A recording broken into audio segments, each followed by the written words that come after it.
Le të fitoj gjuetia është ekspozita personale me fotografi dhe instalacione nga Albes Fusha, që do të çelëtsonte në orën 19 në Galerinë Fap të Universitetit të Arteve.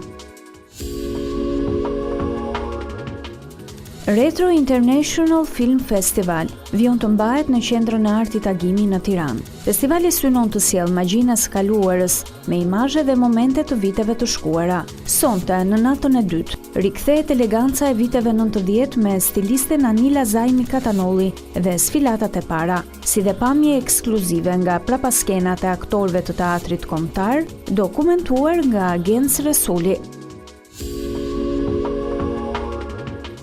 Teatri i të rinjve 2026 çelet këtë të hënë në Teatrin Migjeni në Shkodër, duke sjellë në skenë interpretime nga të rinj të 8 shkollave të mesme të qytetit. Festivali do të vijojë deri më 9 mars.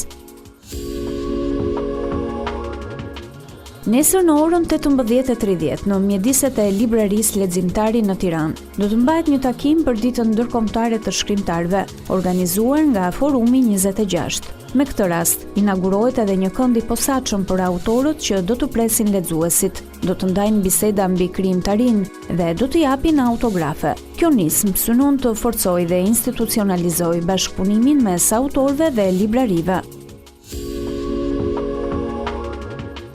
Rendi i ri është shfaqja teatrore që do të vijë në Qendrën Kulturore Margarita Tutulani në Berat, nesër në orën 18:30.